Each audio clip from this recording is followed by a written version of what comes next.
Zelda Tears of the Kingdom will have a massive, massive sandbox. We got a brand new gameplay, basically 10-minute presentation that shows off all of Link's new abilities, which is super, super exciting. James, tell me a little bit about what we got.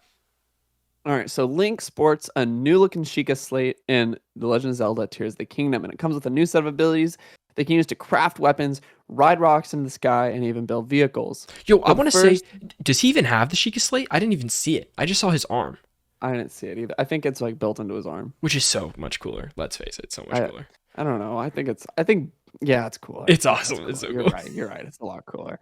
So the first one's recall. So Link uses the recall ability on a rock that fell off a sky island, making it shoot back into the sky like an elevator. Link can stand on the rock as it goes back up into the sky or up to the sky island, using it as a vantage point to jump off and glide to a sky island. It does appear that we're rewinding time of it, making the rock retrace its steps. We're not sure what the limits of recall are. It looks like there's a timer to Yeah, it. Can we recall enemies, trees that we just knocked down? Well, there are tons of like if you cut down a tree, if you recall that, is it gonna like put it back on its stump right. and like reform it? We don't know. It looks like there's sort of timer on it, like it can only go so far back in Sure. time. Maybe that timer is upgraded as like the more, I don't know, maybe the more points. I don't know how that is gonna Yeah, work, but maybe you spec into that and it you can do it for a greater length of time, yeah. or maybe it scales to different objects. Maybe, like for example, in Tears of the Kingdom, or sorry, in Breath of the Wild, you could Get the plus. freeze. You could Oh freeze. yeah. You could get the plus, but you could freeze an object in time for much longer than an enemy, especially with larger enemies. Right. Like if you try to freeze a lion or leon, whatever they're Mm-hmm. called, you could only do it for like a split second. Yeah. Whereas like a rock, you can do for about like 6 seconds. I Right. want to say. Yeah, it's like a if it's an inanimate object, it's less likely to Right. break, but if it moves, yeah. I mean, recall sounds this sounds really interesting in the world that we're in Tears of the Right. Kingdom, where there might be things in the sky that we haven't seen on the ground yet, like let's say in Breath of the Wild. Like I feel like there's gonna be a lot more uses than just what they've shown. We've only seen the one use of recall, and that's oh, something fell from the sky, let's bring it back up to the sky, right? Mhm. Which is exciting to me. I bet there'll be like parts of discoverability where it'll be like you'll see a rock tumbling down from somewhere and you're like, I don't Sure. know where this is coming from. So you recall it to trace its I steps, love that. essentially to go back to something. Yeah. Maybe you'll see something like moving in a particular direction and be like, oh, like where's this coming from? Or like what are Hmm. so you have to recall it Can you imagine to recalling an see where it enemy? went. You take a giant hit and you're able to recall it like 30 seconds, get that life back or something like that. That'd be crazy. I mean, I know it doesn't affect you, but that would be so fun for like a combat perspective. Could be I don't awesome. know, like how would Like, but maybe they if you give could health like back. I right don't know. before the parry point where you could just like keep parrying it Yeah. over and over again. Yeah. That'd be crazy. I'm sure someone will do That would something be like that. crazy. The Yeah. next one we got is the Fusability, which is the one I am most excited about out of all of these. And so basically, using the Fusability, you can combine weapons, shields, and arrows with inanimate objects to create a specialized weapon. These weapons appear to be sturdier, and some of them have unique abilities. That said, there are likely hundreds of combinations in the game to try out, and fusing together new weapons will be an important part of the game. I This love this.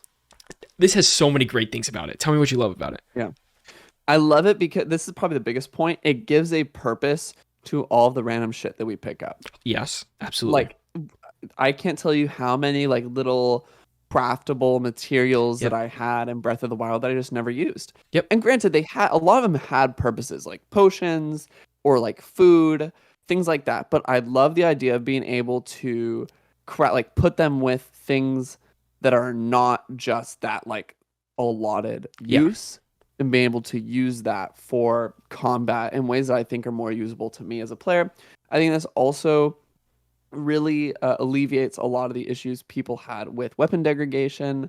It adds durability. It allows people to like actually use this huge, like probably like 30 item inventory of weapons and things like that, combine them together.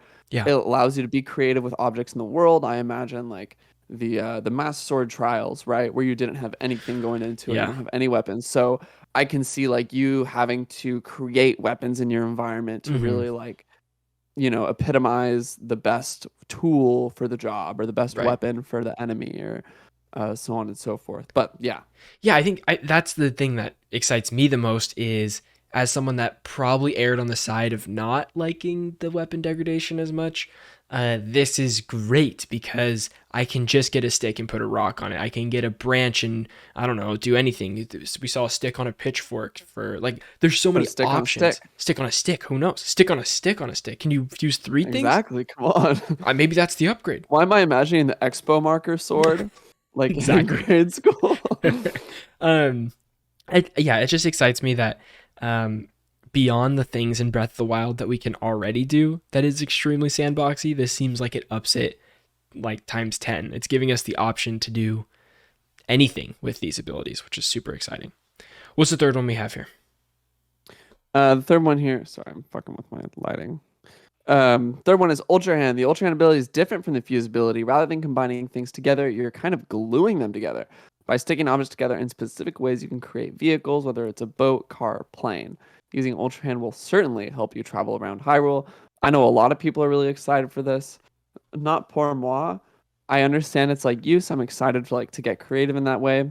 Just not my Sure. initial thing. It's very like I'm thinking Banjo Kazooie nuts and bolts, like Hmm. going through, not having like the sort of like plane where you're like putting parts together, but you're like getting creative, Yeah. like finding parts in the environment that'll like kind of lend itself to, having a creative way to traverse the world. I Hmm. saw like in the trailer they had a raft, but it had like turbines on the Right. ends and Fans. you can like use it to go up and have like a little hovercraft Yeah. or um you Yeah. know In the trailer that we got for Tears of the Kingdom, we saw this giant like land vehicle. It's kind of going across, and I was like, oh, kind of weird, like whatever this is. But the idea that you can build that and that not everybody will have that exact vehicle because I don't know, somebody just put that together, unless it's like a tutorial thing. I don't know, but that's exciting to me. That let's say the glider, you don't have enough stamina for your glider and stuff. You can build some sort of air vehicle to get you across a gap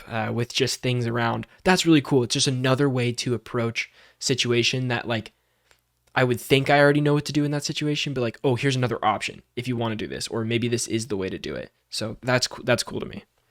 the first thought I thought of when I saw this was those kids who were really into Redstone and Yeah. Minecraft Oh yeah. are gonna go fucking wild. I can't wait to see what type Yeah. of like Voltron like mech suits people are gonna Yes. build with like bipedal legs and 100%. like rocket launchers and shit like I that. am going to be I am going to create the most basic things that I think are really cool, and then Yes, I'm going to go online and be like, "Wow, I did not play this game right. I need to go back. Like, I need to do exactly. something Yeah. else."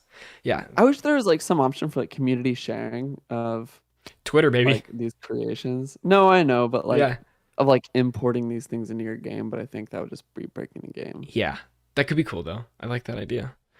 I don't know. We got one final one, and that is Ascendability. Using Ascend, you no longer need to climb every mountain you see. Waiting for your precious stamina. Instead, you can aim at the ceiling of a cave and swim straight through it to get the top to a mountain or top of a mountain. While you likely won't be able to do this for every mountain, it's still a helpful tool that will save you time and stamina. I think this is really awesome. I didn't even It's think so about it nice. as a stamina saving tool. I thought about it more of like, I don't know, to get to special Like an places. escape tool. Yeah, like there's so much verticality in this game. I'm like, oh, maybe you Hmm. use Ascend. I don't know. Maybe you can use it to get to a sky island at some point, maybe at a high peak or something. But like the Sure. idea that Maybe it, you could build a roof above you I and love then that. use that to quick ascend. See, you're already breaking it. This is awesome. We're gonna get that. Like, imagine one weekend when a lot of things are discovered about this game. I'm very Hmm. excited for that. Yeah. The first week of the release is going to be the most fun when Totally. everyone is just discovering and finding the next thing around the corner Yeah. and finding, oh, did you know you could actually do this? Like Right. this physics system actually works like as it would, in real life. Or Yeah. did you know you could actually burn this thing and then it turns into this and then you can use that to do this? Yeah. It's again going to be a huge sandbox, like bigger than the first game sandbox. And that was my biggest concern with this game is because there was Mm, so much of that in Breath of the Wild that I'm like, I have no idea how they're going to top that sure. this time around. I have no clue how they're going to iterate this in a way that actually feels meaningful. And like they really might do it. So And these are like not just all of the new abilities. Like there's still more really, there's more than after these this. four. I think Yeah, so. my That's what it felt like to me big question in is the presentation.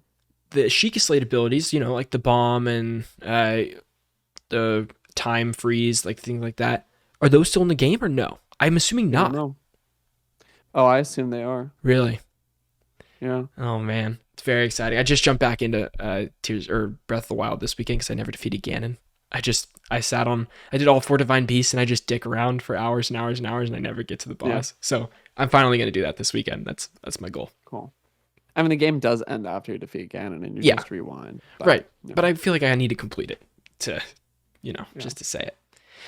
All right, guys, thank you so much for watching. If you want to know more about Tears of the Kingdom, you can stay right here at Strictly Casual. If you want to listen to this entire episode, you can go on any podcast platform and type in Strictly Casual Checkpoint. It's a little blue box. It says Checkpoint right there. This is episode 155 from Strictly Casual. Thank you guys so much for watching, and we'll see you next time. Peace out.